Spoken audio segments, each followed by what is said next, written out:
Alright, the 2.8 litre 70 series. In the last video, we talked about the discontinuation of the mighty V8. And in this video, we're going to run through my initial thoughts of the 2.8 litre 4-cylinder in the 70 series. So let's take this thing for a road test and see what we think of it.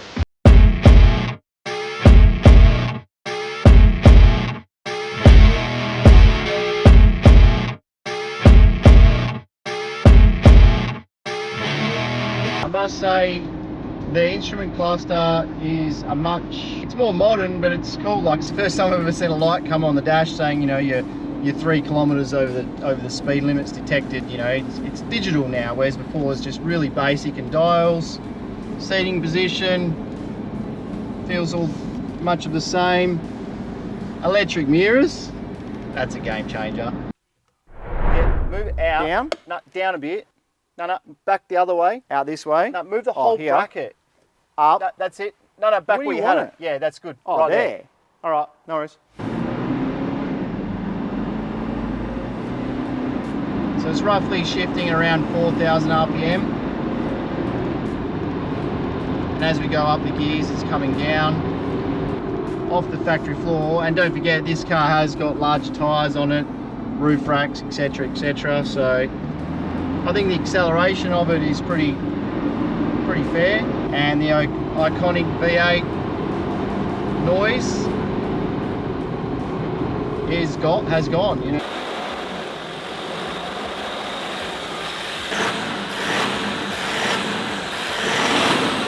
there's no more V8, but there's one thing that's iconic to a 70 series that I'll definitely say it still has. I don't know if you can hear it there, and that's the wind noise of this thing that's been built with a ruler or a set square that some people say. It is not aerodynamic at all. So there's one thing, it's pretty cool, in the 70 series, reverse is easy and fast, may I add. That was 40 k's an hour. I just never think you're going to reverse in the 70 series that fast. However, the thing with the reverse in a manual, the gear ratios, it just never was right, and trying to reverse with the auto and stalling, and then obviously inducing clutch shutters because the ratio wasn't correct. With the auto, they've overcome that because it is just the big blacky band in the drivetrain. All right, so we've lifted the bonnet straight away. It's got half an engine, but I tell you what, whoever put this engine bay together, it just looks like spaghetti. It's really busy. I mean, it's like I said, it's got half the engine. It's not running a top mount intercooler. It's got a water to air cooler. We don't have the bonnet scoop under here for extra ventilation. Now, one thing, when we lift the bonnet, we found straight away the bonnet's heavier to lift. Obviously, there's a bit of a different design. We've come up with some struts there as well to assist with that. Dual batteries under here. Look, it's busy. There's aircon pipes. Mate, I think the engineers got paid if they used more length in hoses and pipes and wiring harnesses. The engine bay is busy. The cooling system's been upgraded. It's tilted back. I was expecting to see more room for aftermarket accessories.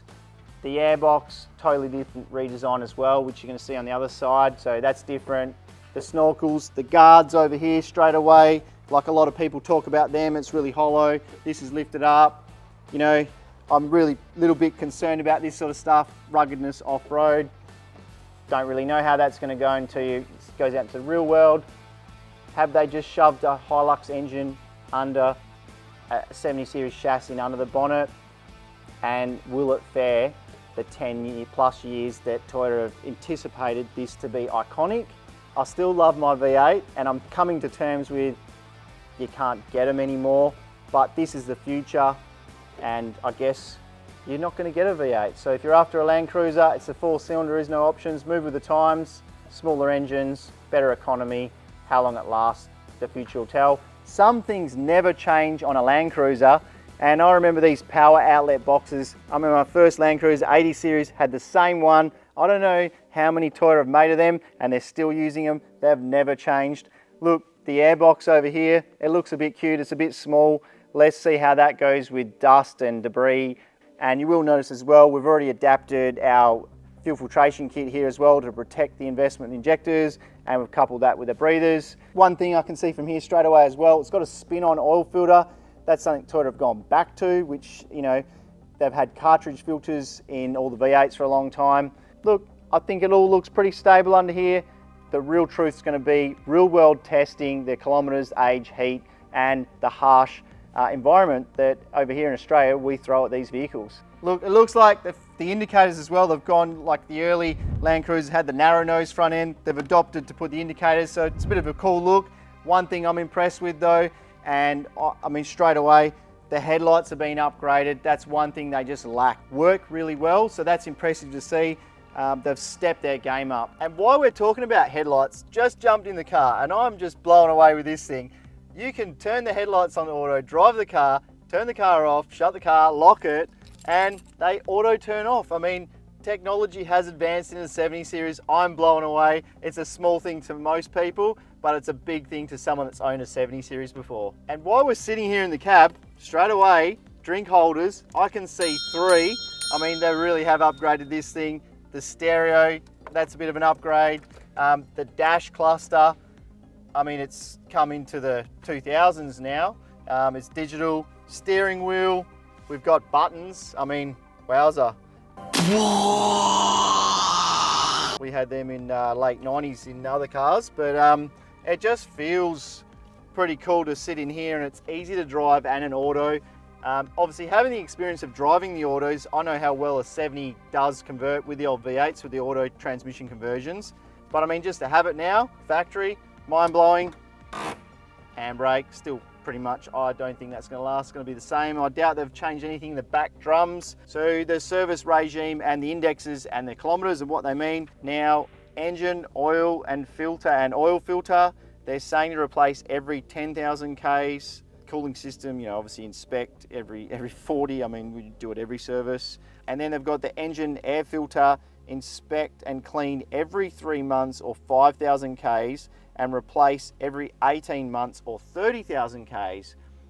You would think it would more align with the 40,000 K services, because that was traditionally a majors, but obviously air filters just change as required. Now the other one I do see here, airflow meter, MAF sensor. For the 1GD FTV, they're saying C, so which is, when we go back, is to check and clean, which seems a little bit unusual. I would say they're saying to clean it every single service, which, okay. And then just so forth. I mean, it's really great to see they're saying to change the fuel filter now, and it will be interesting to see if the light comes on the dash with the depression sensor and resetting it is the same. I'd imagine so, being Toyota, not much has changed there. And now they're saying to replace the fuel filter every 20,000 Ks. I would say 20,000 Ks it is. It's good to see they've stepped it up. So off-road, how does it perform? Well, I was impressed. Now, as for track correction, that issue hasn't been sorted out either. That is still the same, so that's going to be something you're going to need to address if you want it to handle correctly off-road. And the other one is traction control, and it is much like any other Toyota traction control. You've got to push and hold the button down until you get 2 lights on the dash. If you just push it once and it says traction control's off, you're going to be in a whole world of pain when you go off-road, because the traction control is still active. Make sure you push and hold the button down. You get 2 lights on the dash and it is completely disabled. A very good tip if you're going off-road, make sure you do that one. Done a full in-depth video with Ronnie, and at the end of this video there's a link to it, so if you want to know more about it, stay tuned and hit the link at the end. So the question I get asked all the time, am I going to sell my V8 Landcruiser to get a 4-cylinder dual cab? After driving this car and going off-road with Ronnie, look, it is impressive what they've done with the 70 series. I'm unsure. After watching this video, what are your thoughts? Do you own a V8? Are you looking at upgrading or downgrading, as some people are saying? What are your thoughts and what are you going to do? I'm still unsure. I love my V8, but times are changing. Would you buy one or wouldn't you buy one? I'm not sure. Comment below. Until next time, I'll see you in the next video.